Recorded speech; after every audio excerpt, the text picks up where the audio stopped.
between the turnovers and I think from an energy standpoint, you guys probably weren't what you normally are. How out of character do they feel like for you guys? Yeah, it certainly wasn't an effort that we're proud of at all. Definitely different than our standard, what we expect, and I think what we've demonstrated, through the first 20 games. And so that one was different. Extremely disappointing because the areas that we really focused to demand on, especially the rebound. Like the rebounding thing was the difference in the entire game. There's a point in the game where it was 15-0 second chance points, and that's a care, that's a pride, that's a fight, that's a physical, and that to me was indicative of our effort, our energy, and us, not playing anywhere near our standard. And that's the most clear way. Like certainly offensively, turning the ball over and then trying to play iso ball where one guy over dribbles it and tries to take on three guys. We've got to be done with that as well. But I felt like, offense was going good early, and we didn't make the game as physical as it needed to be. I feel like we were more fixated on the offensive part of it, and that's never going to be who our team is. Can you put a reason to it? Is it fatigue? Is it complacency? Something else? Yeah, I think mental focus. We've had a lot of our players with us before, so we've seen what they've done. I think at times we lose focus on the tenets of winning, and we put focus on offensive disappointment, and so then you're more consumed with worrying about what's not happening for you offensively instead of locking into the things you need to do to be intentional defensively. So I would say if there's anything we're going to take away from this, is we're going to do a better job with our mental focus on the things that matter and winning. And today it's rebounding the ball, it's finishing possessions, and it's not trying to go 1-on-3 or 1-on-4 offensively. It's trusting your teammates. So when you do those things, you're going to put yourself in some bad spots, and put ourselves in a really bad spot today. TJ, how do you diagnose the turnovers from today and just kind of in recent outings? Well, I think teams are certainly making choices to not guard certain guys and pack in the paint, and so as a result, we have to be more intentional to move the ball. When we drive to the paint, oftentimes there's three guys running at the basketball or two guys coming over to contest. So in most instances, the first guy to try to attack the closeout or drive it, he needs to be prepared to pass. And right now, we're trying to force those drives through multiple defenders. And again, it's a physical game, but when you're trying to go 1-on-3, it's probably not going to go your way, and I don't think you're going to get rewarded by officials when you're making a play that, it looks like, you're taking an unnecessary risk, and we're doing that far too often. And Curtis Jones had that career night against Arizona State, but since then it's been kind of tough for him. What have you seen from the way that teams have been defending him recently? Yeah, he's certainly getting more attention, but I'd say for Kurt, he's successful and he's outstanding moving without the basketball. When he's on the move, flying up the court, and right now I think for all of us offensively, we're getting a little bit too stationary.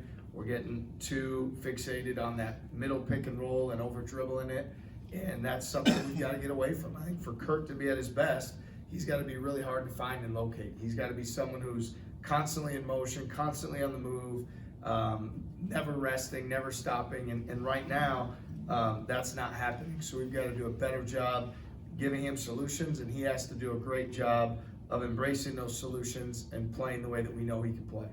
And last one for me, just what's the message to your team when you go from back-to-back losses to now a quick turnaround at a tough place in Kansas?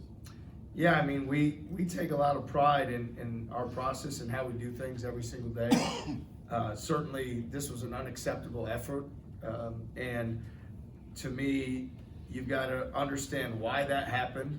You've got to really care so that it doesn't happen again, and then you've got to put your focus quickly on the next thing, because you can't have whatever it is, you can't have the hangover of today carry over in anything we do tomorrow. So it's going to be really important how we walk in the building tomorrow, how focused we are. This is a mental thing. This is a mental toughness thing. This is a care factor thing. This is pride in putting on that jersey. That's what it's about. And we're going to be, extremely demanding that is to the standard tomorrow and as we move forward. TJ, the moment you got the technical, it's rare to see you that worked up over a call. Did the lack of energy you're seeing play in at all to kind of you outpouring that energy in a sense? The lack of energy from our team? Yeah. Sir? You know, yeah, I mean, I'd say this, you know, there's a point in the game where you're definitely trying to get your team's attention to play better, which we're certainly trying to do with halftime, dead balls, timeouts, you name it. We put ourselves in position when it was 58-52 to give ourselves a chance. And then we let them score 2 baskets right away and separate again. And so I was frustrated with a lot of things in that moment, mostly the fact that we weren't as good as we needed to be defensively, but I was frustrated with some other things as well. And in terms of that moment, you get it to 58-52, I think it was Hassan that hit the 3. How big was that? Because you climbed up the mountain from, 18, 19 down at that point, and he had some big play there. I think he got a turnover shortly after that on the other end. Yeah, we've got to have greater intent to finish possessions, right? And so on the glass is the most glaring.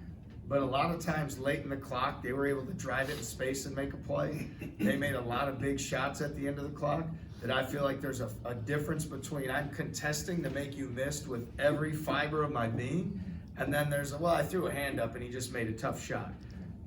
The latter was how we defended at the end of the clock, and that was what allowed them to make the shots, as opposed to everything we've got, make a miss, contest. And so we found ourselves, as we fought back, I don't know what it was, a 13-0 run, or we had some momentum, but when we had the momentum, our focus wasn't as intentional as it needed to be to finish that play or contest or guard the ball to finish, and that's not characteristic of what we normally do. Outscored 30-22 in the paint. How would you describe the way you played defensively on the interior? Yeah, I mean, obviously the rebounding was extremely poor, and we already talked about that because I don't know how many of those are offensive rebounds, right? And second chance points at the rim. So I felt like, we didn't do a great job when they, when someone tries to drive the basketball, we want to be physical into the ball. They were able to drive in space too often. And then when they were able to spread us out, it allowed them to drive the ball to the paint and then be on the offensive glass where they were able to capitalize. So I don't look at it as much as, rim defense, this, that. I look at it more as like, that's a toughness area, finishing plays. We've been good over time in finishing plays in that area, protecting the rim, contesting on the glass, and unfortunately, we were really poor in that department today. What's the importance of having player leadership step up in a moment of kind of frustration for the entire program right now, I'm sure after back-to-back losses? Well, I think we have guys that really do care about winning. I also know that we are capable of challenging each other to be at our best as teammates and that sort of thing. So we have guys that have done it, that have won a lot of games. I think it starts with self-accountability. You have to look yourself in the mirror and say, how did I help on the glass? How did I help make people miss? How did I help guard the ball? And if you first start with that, and you're doing a great job of that yourself, it puts you in a position where you can challenge your teammates and others to do the same thing. But right now, I'd say, as much as we could be more vocal and we could challenge each other more and have more verbal leadership, it starts with self-accountability. You've got to be accountable to yourself first, and it's got to really matter to you. And today, that wasn't the case. You mentioned the choices defenses are making that are making offense harder for you guys. What's the challenge for you guys as a staff and for the players to counteract that when there's a solution on tape for teams to try to execute? Yeah, I mean, tonight or today, I'd say similar to what has happened these last few games, we have not been as willing to trust each other and move the basketball. Like, I don't think it's a big secret, like the 3 guys that are coming off the bench aren't scoring a ton of points, right? So those guys need to get their feet ready and knock down the shot, right? And we have confidence in their ability to do that, so that's what we need to do. Our guards and our playmakers need to be trusting in their ability and willing to move the basketball more so that we don't get out of balance where those guys feel like they have to make iso ball hero plays, and the other guys are just kind of out there for defense, because that doesn't work. So that is our challenge, and I think there are solutions, and it's our responsibility to continue to give them solutions, and then in the moment, it's their responsibility to trust those solutions throughout the course of the game, regardless of how the game, anything that's disappointing them in any other area. Thanks, everyone. Thank you. Thank you, TJ.